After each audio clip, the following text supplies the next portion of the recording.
Hello again YouTube, Mad Dog here. Welcome back to my channel. So in this video I'm going to be taking a look around this. This is the Live Fire emergency fire starter, made in the USA. Let's check it out, get into it.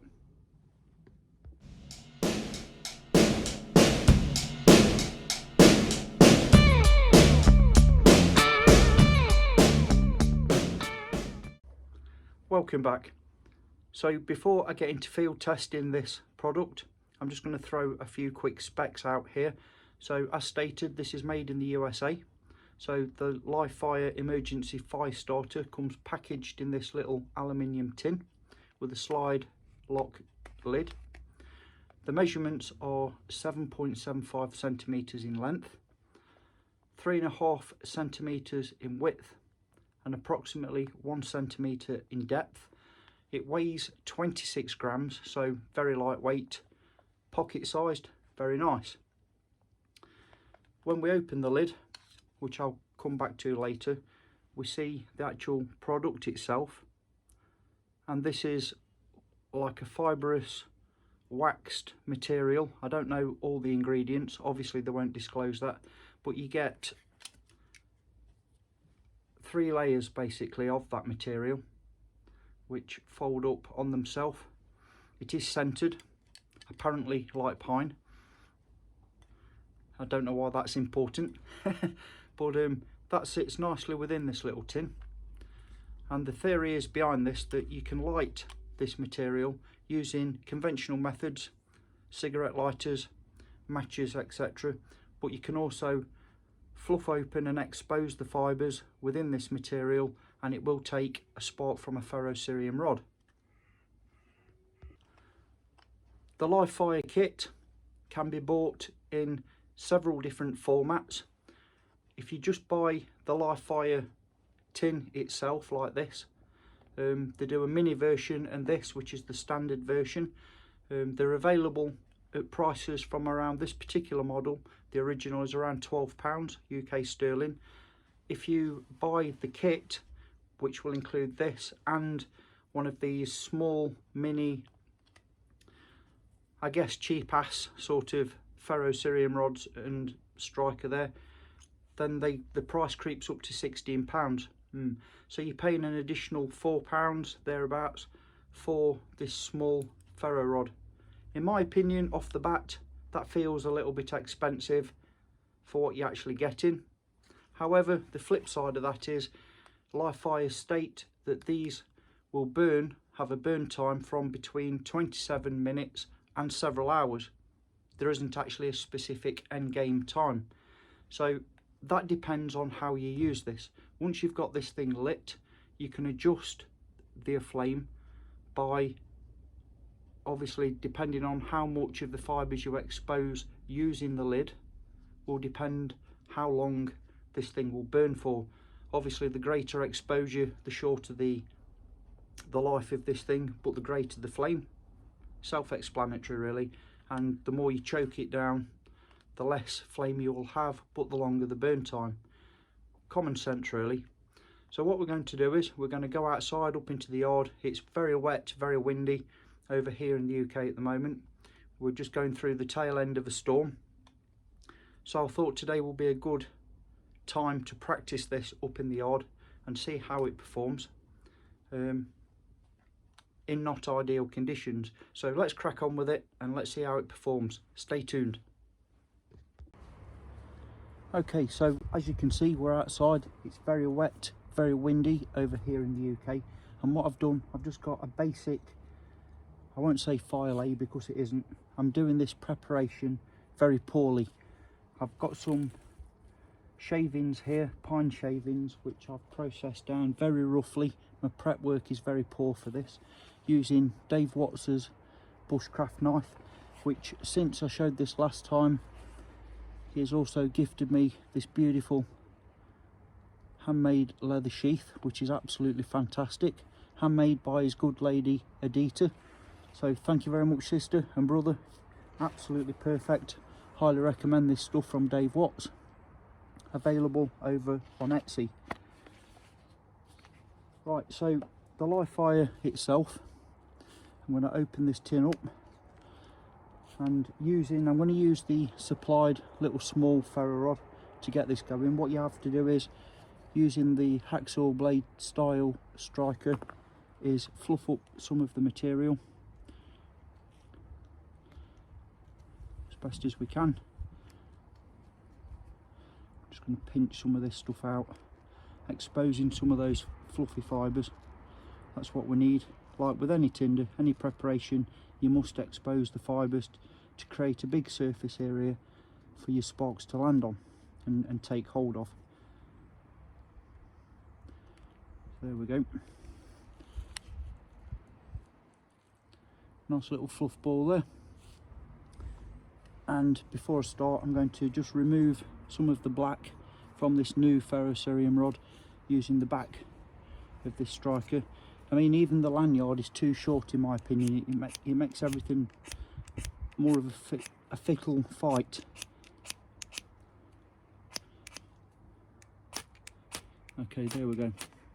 So let me try and get you down here a little ways. Do excuse me.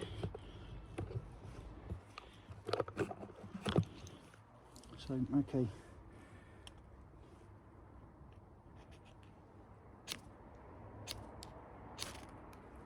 Not ideal at all, this ferro rod. But once you've got it on target, the live fire is lit straight away.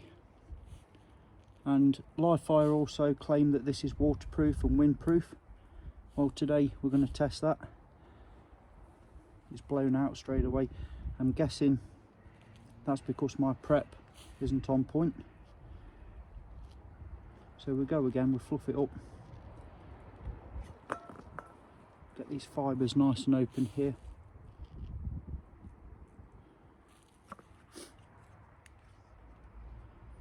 And we'll try again.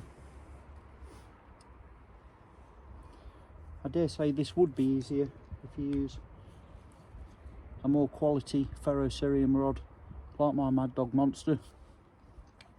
Something along those lines. To be honest, the striker itself, it's too smooth. There isn't enough 90-degree edges on it. So that would, in my opinion, need work to make this more effective.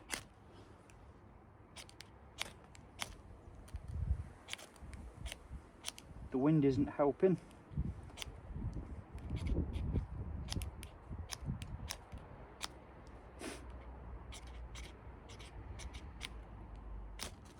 Okay, we'll go again.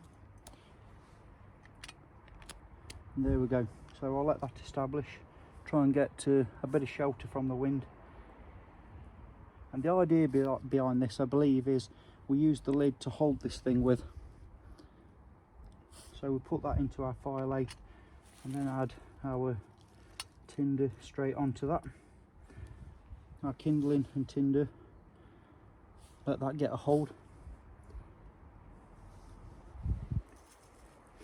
Like I say, I'm doing this really poor demonstration because I want to prove this to work in worst case scenario, worst case conditions.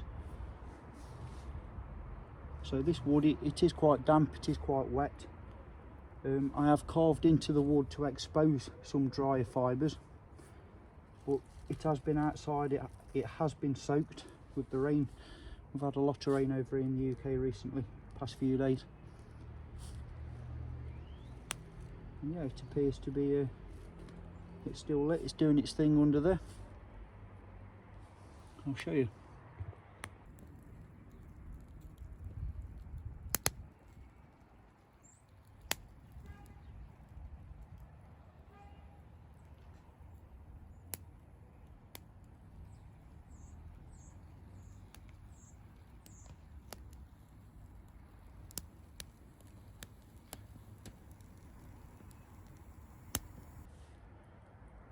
Okay, so the fire seems to have gotten hold. So we take, using the lid, he says, take our live fire back out the fire. Ouch, that came off, that wasn't very tight or secure. It is the first time I've used one of these, so experience comes into play as well. There we go.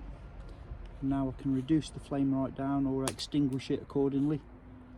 Blow the ash off there a moment. blow it out. So I can now close the lid up and we're good to go. This actually, because the container gets hot, would make an ideal hand warmer as well. Drop that into your pocket or your glove. Added little bonus there, yeah. So as you can see, the fire's actually going, surprisingly enough, even on a wet base, which in my opinion is very poor preparation, but that's why I'm doing this. But what I'd like to do now, just before I close, is take this, the same tin, go to the other end. So I'm going to turn it round for the fresh material and re-expose the fibres using my ceramic striker, and just fluff up a ball of this material again.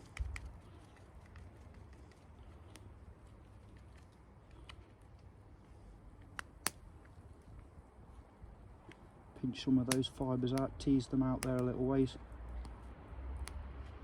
It's very waxy, very gluey feeling. Very similar to my Mad Dog biscuits, which I'll get to in a moment. So I'll just put that back down there and see how this fares with, in my opinion, a better quality ceramic striker and ferrocerium rod.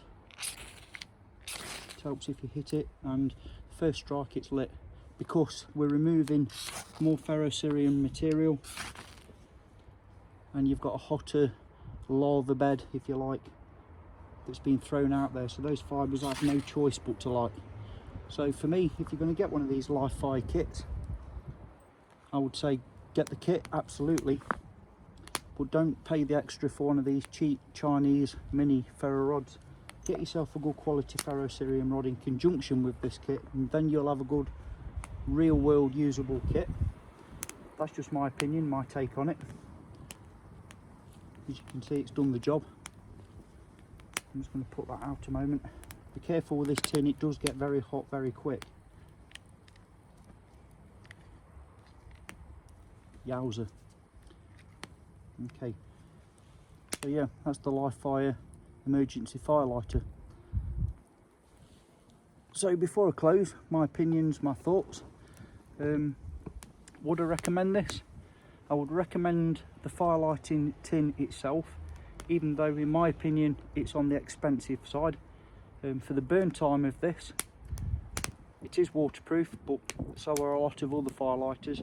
For the burn time on this versus the price and what you actually get for your money, I'm going to put a plug in here, but I hand on heart do use the stuff that I recommend and sell. I would say that my Mad Dog biscuits are better value for money because the burn time is on par with this at half the price, basically the same kind of thing. So that being said, you pays your money, you takes your choice. Wow, it's being smoked at. Wow. That's my opinion. I think they're a good bit of kit, but on the expensive side. I wouldn't recommend buying the kit with one of these cheap ass mini ferrocerium rods. They do work in a pinch, but they're not ideal.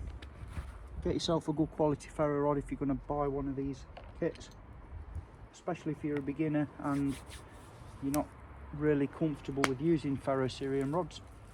I would definitely recommend that. But worth considering. Small, lightweight, easy to throw in your pocket, in your kit. No fuss, no muss. I like that. So yeah, that's it for me for now, should I say. Oh, before I turn into a smoke keeper, I'm going to sign off. Bid you all a great weekend. Hope you're staying safe, and I hope these adverse weather conditions haven't affected you all too much. And keep your heads down, stay happy, look after each other, and until next time, Mad Dog signing off. Yeah.